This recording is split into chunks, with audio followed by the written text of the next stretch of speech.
তাহাজ্জুদ নামাজ পড়ার শ্রেষ্ঠ মাস হলো পবিত্র মাহে রমজান মাস। আমরা প্রত্যেকটা নারী পুরুষ যুবক যুবতী সেহরি খাওয়ার জন্য তো উঠি। ওই সময় যদি আমরা একটু কষ্ট করে কমপক্ষে 2 রাকাত তাহাজ্জুদের নামাজ আদায় করতে পারি, আমাদের কপালটি খুলে যাবে। কিন্তু তাহাজ্জুদ নামাজের নিয়ম কি, নিয়ত কিভাবে করতে হয় এবং কোন কোন সূরা দিয়ে পড়তে হয় এবং 2 রাকাত পর পর কি কি দোয়া পড়তে হয় এবং মোনাজাতটা কিভাবে করতে হয়, আমরা এখনো পর্যন্ত সেই তাহাজ্জুদ নামাজের সঠিক নিয়মটাই জানতে পারলাম না, শিখতে পারলাম না। হাই হাই আফসোস আমার প্রিয় ভাইরা মা বোনেরা, রমজান তো শেষ হয়ে যাচ্ছে, একটার পর একটা সেহরি তো চলে যাচ্ছে, কিন্তু এখনো পর্যন্ত আপনি তাহাজ্জুদ নামাজের নিয়মটা শিখতে পারলেন না, জানতে পারলেন না। অথচ কেউ যদি এই তাহাজ্জুদের নামাজ পড়ে আল্লাহর কাছে 2 হাত তুলে বিশেষ কিছু চায়, আল্লাহ পাক রব্বুল আলামিন তার চাওয়াকে অবশ্যই কবুল করে নেন। তার দোয়াকে, তার মনের বাসনাকে আল্লাহ পাক রব্বুল আলামিন সঙ্গে সঙ্গে কবুল ও মঞ্জুর করে নেন। প্রিয় ভাইরা মা বোনেরা, এই তাহাজ্জুদের নামাজটা এতটাই গুরুত্বপূর্ণ, ফজিলতপূর্ণ নামাজ। 5 ওয়াক্ত ফরজ নামাজের পরে সবচাইতে দামি যেই নামাজ সেটা হলো তাহাজ্জুদের নামাজ। আল্লাহ পাক রব্বুল আলামিন এই তাহাজ্জুদের সময়ে প্রথম আসমানে নেমে এসে বান্দাদেরকে ডাকতে থাকেন, কারা কারা আছো আমি আল্লাহর কাছে ক্ষমা চাইবা, আমি আল্লাহ তোমাদের সমস্ত গুনাহগুলো মাফ করে দিব। এরপরে আল্লাহ তাআলা আবারও ডাকতে থাকেন, কারা কারা রিজিকের অভাবের মধ্যে আছো, পেরেশানির মধ্যে আছো, দুশ্চিন্তার মধ্যে আছো, বিপদ বালা মুসিবতের মধ্যে আছো, আমি আল্লাহর কাছে বলো, আমি আল্লাহকে ডাকো, আমি আল্লাহ তোমার সমস্ত বিপদ আপদ রিজিকের অভাব দূর করে তোমাকে সুখময় শান্তিময় জীবন দান করব। সুবহানাল্লাহ। প্রিয় ভাইরা মা বোনেরা, এজন্য আপনি যত বড় পাপী বান্দা হন না কেন, যত বড় গুনাহগার হয়ে থাকেন না কেন, আপনি তো সেহরির সময় উঠেন।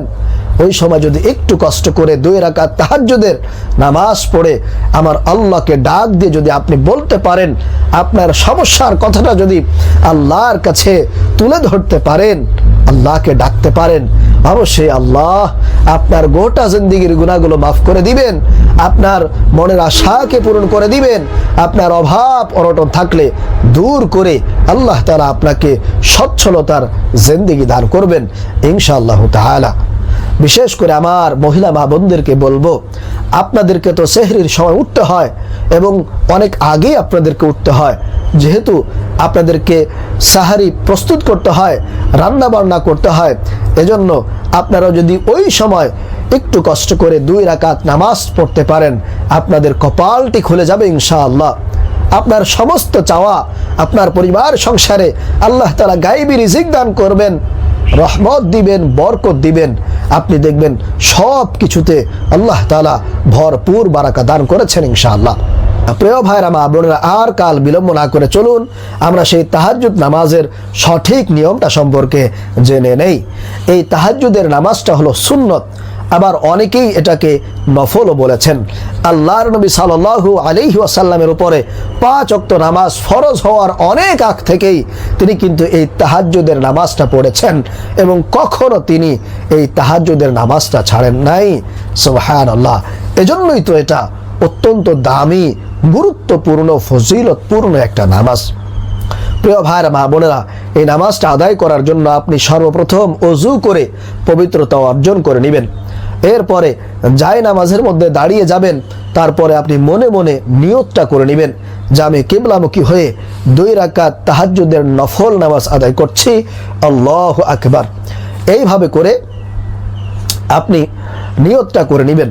নিয়তটা করে তারপরে আপনি হাত বেঁধে ফেলবেন। এরপরে প্রিয় ভাইরা মা বোনেরা, আমাদেরকে এই তাহাজ্জুদের নামাজটা কিন্তু 2 রাকাত করে আদায় করতে হবে। এক্ষেত্রে আপনি সর্বনিম্ন 2 রাকাত পড়তে পারেন এবং সর্বোচ্চ 12 রাকাত পর্যন্ত এই তাহাজ্জুদের নামাজটা পড়া যায়। আপনি 2 রাকাত পড়ে সালাম ফিরিয়ে আবারও নতুন করে নিয়ত করে আপনি আবারও নতুন 2 রাকাতের জন্য দাঁড়িয়ে যাবেন। এইভাবে করে 2 রাকাত, 4 রাকাত, 6 রাকাত, 8 রাকাত, 12 রাকাত পর্যন্ত পড়তে পারবেন। এখন আসুন কোন কোন সূরা দিয়ে আপনি এই তাহাজ্জুদের নামাজটা পড়বেন। এখানে আপনাদেরকে বলে রাখি যে তাহাজ্জুদ নামাজের জন্য কোনো নির্দিষ্ট সূরা কোথাও উল্লেখ নাই যা আপনাকে সূরাতুল ইখলাস দিয়েই পড়তে হবে। আপনার যে কোনো সূরা যেটা আপনার জন্য ভালো হবে, সহজ হবে, সেটা দিয়ে আপনি পড়বেন, কোনো সমস্যা হবে না ইনশাআল্লাহ। প্রিয় ভাইরা মা বোনেরা, এবার আসুন 2 রাকাত পর পর কোন কোন দোয়াগুলি পাঠ করব। আপনি 2 রাকাত পড়ার পরে সালাম ফিরিয়ে আপনি 3 বার ইস্তিগফার পাঠ করবেন। আস্তাগফিরুল্লাহ, আস্তাগফিরুল্লাহ, আস্তাগফিরুল্লাহ। আর যারা সাইয়্যিদুল ইস্তিগফার পারেন তারা সাইয়্যিদুল ইস্তিগফার পড়বেন। আল্লাহুম্মা আনতা রাব্বি লা ইলাহা ইল্লা আনতা খলাকতানি ওয়া আনা আবদুকা ওয়া আনা আলা আহদিকা ওয়া ওয়া'দিকা। এই যে সাইয়্যিদুল ইস্তিগফার আছে, আমি এখন পুরোটা বলছি না, কারণ পুরোটা বলতে গেলে ভিডিওটা অনেক বড় হয়ে যাবে। এরপরে সর্বশেষ আপনি মুনাজাত করবেন। মুনাজাত করার শুরুতে অবশ্যই আপনি একবার সূরাতুল ফাতিহাটা পাঠ করবেন। আলহামদুলিল্লাহি রাব্বিল আলামিন, এই সূরাটা পাঠ করবেন। এরপরে 3 বার সূরাতুল ইখলাস, কুল হুয়াল্লাহু আহাদ আপনি পাঠ করবেন। এরপরে 3 বার আপনি দুরুদ ইব্রাহিম, নামাজের যে দুরুদ আছে এই দুরুদ ইব্রাহিম পাঠ করবেন।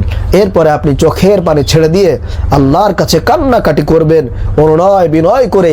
আপনার গোটা জিন্দেগির পাপের জন্য আপনি লজ্জিত হবেন, অনুতপ্ত হয়ে আল্লাহর কাছে বলবেন। ইনশাআল্লাহ তাআলা আপনার দোয়া আল্লাহ তাআলা কবুল করে নেবেন। আপনার মনের আশাকে আল্লাহ তাআলা অবশ্যই পূরণ করে দিবেন। আপনার নেক বাসনাকে আল্লাহ সুবহানাহু ওয়া তাআলা কবুল করে নেবেন। প্রিয় ভাইরা মা বোনেরা, আল্লাহ পাক রব্বুল আলামিন আমাদের সবাইকে সেহরির সময় কষ্ট করে হলেও সঠিক নিয়মে এই 2 রাকাত তাহাজ্জুদ নামাজ পড়ার তৌফিক দান করুন। আমিন।